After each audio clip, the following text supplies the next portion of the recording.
ॐ नमः प्रणवार्थाय शुद्धज्ञानैकमूर्तये निर्मलाय प्रशान्ताय दक्षिणामूर्तये नमः। चिद्घनायमशेषाय वटमूलनिवासिने सच्चिदानन्दरूपाय दक्षिणामूर्तये नमः।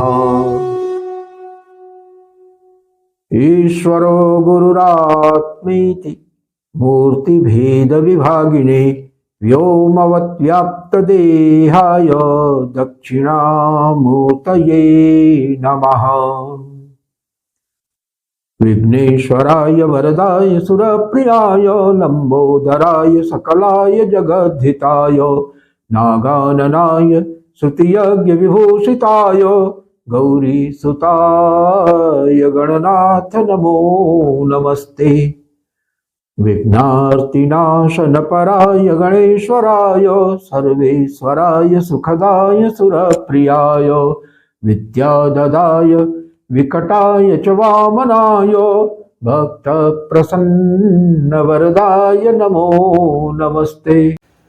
दिव्यां परां सुधवलारुणचक्रताप्तां मूलादिबिन्दुपरिपूर्णकलात्मरूपां स्थित्यात्मिकां सरधनुश्रेणिपाशहस्तां श्रीचक्रतां परिणतां सततं नमामि। भूपुस्त्रिवित्तकमथेन्दुकलारविन्दम् अष्टार्कञ्चमनुकोणमथोदशारम् दिक्कोणकञ्च गजकोणमथत्रिकोणम् वन्दे च बिन्दुसहितं परयन्त्रराजम्। ॐ ह्रीं श्रीं श्रीगुरवे शिवाय नमः। ॐ ह्रीं श्रीं श्रीपरदेवतायै नमः। ॐ ह्रीं श्रीं श्रीपरयन्त्रराजाय नमः। सो फ्रेंड्स, श्री विद्या उपासना के क्रम में आज कुछ ऐसी प्रेरणा हो रही है कि एक बहुत ही गोपनीय विधि जो हमारे परंपरा प्राप्त परम कृपालु गुरुदेव ने हम लोगों को आत्मकल्याण हेतु प्रदान किया था, तो मैं आप सभी लोगों के साथ उसको शेयर करने जा रहा हूँ। ये पद्धति इस मामले में विलक्षण है कि जिन लोगों को भी किन्हीं स्रोतों से, पुस्तकों से, मित्रों से श्री विद्या के बारे में कुछ जानकारी मिली है, श्री विद्या के बारे में, 10 महाविद्या के बारे में, तो और वो इच्छुक हैं इस विधा में प्रवेश पाने के लिए, किंतु दैववशात उनको कोई सुयोग्य गुरु नहीं मिल रहा है, जिसकी वजह से उनकी यात्रा वहीं पर स्तंभित है। तो उनके लिए एक बड़ी ही विलक्षण विधि है, और वो विधि क्या है कि आप एक स्फटिक का श्रीयंत्र, स्फटिक का श्रीयंत्र जो है, ये देखिए आपके समक्ष जो है, ये स्फटिक का श्रीयंत्र है, और ये शिवलिंगाकार स्फटिक के ऊपर उत्कीर्ण है। तो ये जो शिवलिंगाकार स्फटिक के ऊपर उत्कीर्ण श्रीयंत्र होता है, इसकी बहुत ही महिमा है, और ख़ास तौर से जो लोग श्री विद्या के हृदय को समझना चाहते हैं, उनके दर्शन को समझना चाहते हैं, उनके लिए ये अत्यंत उपादेय है।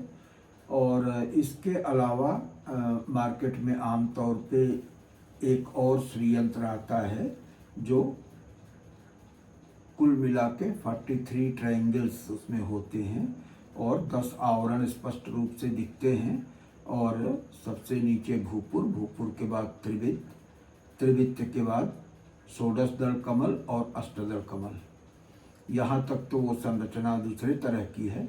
और उसके बाद से चतुर्दशार के 14 त्रिकोण होते हैं, फिर बहिर्दशार और अंतर्दशार प्रत्येक के 10-10 त्रिकोण होते हैं। और उसके बाद अस्टार होता है, अस्टार के 8 कोण होते हैं, फिर एक त्रिकोण है। तो इस तरह से कुल मिला के 43 ट्रायंगल्स जो है बनते हैं। और उस अंतिम जो त्रिभुज होता है, त्रिकोण होता है, उसके अंदर बिंदु की स्थापना होती है। तो बिंदु चूंकि त्रिकोणाकार नहीं होता, इसलिए बिंदु की गणना इसमें नहीं होती है। और कुछ लोग बिंदु को भी गणना कर लेते हैं, तो वहाँ पे 43 की जगह 44 हो जाएगा। तो ये उसमें त्रिकोण कटे हुए रहते हैं। इसमें त्रिकोण कटा नहीं रहता, इसमें जो है सारे यंत्र शिवलिंगाकार स्फटिक के ऊपर ही वो होते हैं। तो एक स्फटिक का श्रीयंत्र उनको शुद्ध स्फटिक का श्रीयंत्र कहीं मार्केट से विश्वसनीय प्रतिष्ठान से ले लेना चाहिए।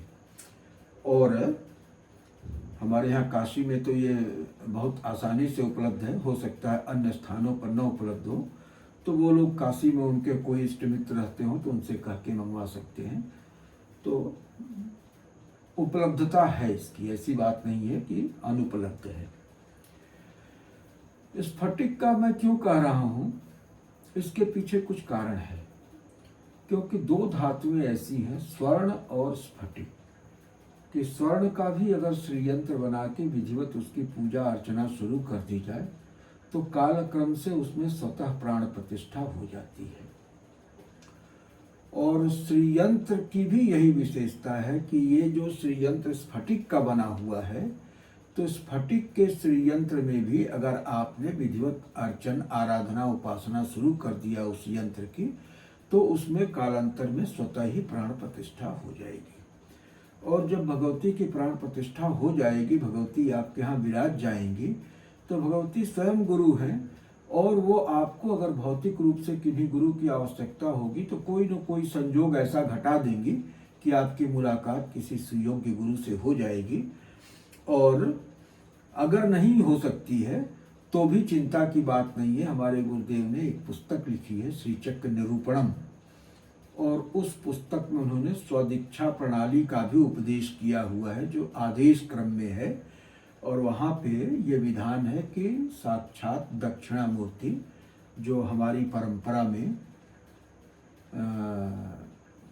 सर्वोच्च शिखर पर बैठे हुए गुरु हैं, तो उनसे आप स्वदीक्षा प्रणाली के तहत स्वतः दीक्षा प्राप्त कर सकते हैं।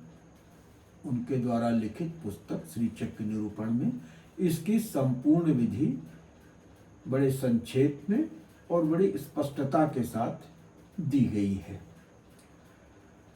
तो एक तो ये हुआ कि एक स्फटिक का श्रीयंत्र आप लोग ले सकते हैं, और इसको लेने के बाद अपने घर में रखें और कोई परेशान होने की जरूरत नहीं है। सामान्य रूप से जो पंचोपचार पूजन होता है, भगवती का पंचोपचार पूजन करें। पंचोपचार पूजन के पूर्व आप इनको जो है वो जो कहते हैं ना, पाद्यम अर्घ्यम आचमनियम स्नानम, ये इतना काम करा दें। पाद्य अर्घ आचमनीय और स्नान माने 4 आचमन अगर आप जल भी डाल देते हैं तो ये चारों कार्य इतने से पूर्ण हो जाता है। तो इस 4 कार्य को करने के लिए आपको कोई बहुत परेशानी नहीं उठानी है, न तो बहुत समय लगना है। आप जो है 4 आचमन जल गिन के डाल दीजिए, तो एक पाद्य के लिए हो जाएगा, दूसरा अर्घ के लिए हो जाएगा, तीसरा आचमन के लिए हो जाएगा, और चौथा जो है वो स्नान के लिए हो जाएगा। अब उसके बाद आप गंध अक्षत गंध पुष्प धूप दीप नैवेद्य, इस पंचोपचार विधि से भगवती का पूजन कर दें। और पूजन करने के बाद एकाध ध्यान के श्लोक याद हो तो भगवती का ध्यान कर लें। और उसके बाद एक बहुत ही संक्षिप्त अर्चन की विधि है। हमारे गुरुदेव ने इसे बहुत ही सरलीकृत कर दिया है, और जिन लोगों को मंत्र दीक्षा नहीं प्राप्त है उनके लिए तो बिल्कुल ही ये सहज है, उनको पूरा लाभ मिलेगा अर्चन का। और जिनको दीक्षा प्राप्त है तो वो पूजन के बाद वो थोड़ा सा और प्रक्रिया कर लेंगे, और क्या नाम से जो न्यास वगैरह होता है वो सब कर ले, अंगन न्यास, करण न्यास, भूत शुद्धि, आत्मरक्षण, ये सब चीज़ें करके जो है, और उसके बाद फिर जो है एक माला जप कर लें। और मातृका न्यास, इस पर हमने वीडियो में काफ़ी कुछ कह रखा है, और अभी आवश्यकता पड़ी तो इस पर और भी एक आध वीडियो दे दिया जाएगा, क्योंकि ये बहुत ही, इसका बहुत महत्व है, इसका बहुत महत्व है, और इसका बहुत बड़ा विज्ञान है। तो जो मैनिफेस्टेशन का जितना कुछ होता है ना, ये भगवती है ना, भगवती, भग मतलब ऐश्वर्य होता है, भगवान भगवती, तो ऐश्वर्य, इनके अंदर अप्रकट रूप में सारा ऐश्वर्य समाहित रहता है। उसी अप्रकट ऐश्वर्य को प्रकट करने की कला हम लोग सीख रहे हैं, कि जो भी अप्रकट ऐश्वर्य है भगवती का, वो हमारे समक्ष प्रकट रूप में उपस्थित हो जाए। इसी के लिए ये उपासना विधान है, आराधना विधान है। तो जो भगवती माने ऐश्वर्यशालिनी जो हैं, उनके अप्रकट ऐश्वर्य को प्रकट करना। और वो प्रकट कब होगा? वो उस कड़ी में मातृकाओं का विज्ञान जो है ना, बहुत ही महत्वपूर्ण है। वो स्टेप बाय स्टेप वो बताता है कि किस तरह से भगवती के कौन कौन से ऐश्वर्य प्रकटित होते हैं। तो इस पे हम लोग फिर बाद में चर्चा करेंगे। तो मैं ये बता रहा था कि अगर आप दीक्षित हैं तो विधिवत जो है न्यास करके, मंत्र करके, पूजन के उपरांत न्यास करेंगे, मंत्र का जप करेंगे, और मंत्र के जप के बाद जो है करेंगे। और अगर आप दीक्षित नहीं हैं तो सीधे पंचोपचार पूजन करने के बाद अब भगवती का स्मरण करेंगे, उनको प्रणाम करेंगे, ध्यान करेंगे, और उसके बाद ये 15 मिनट का है।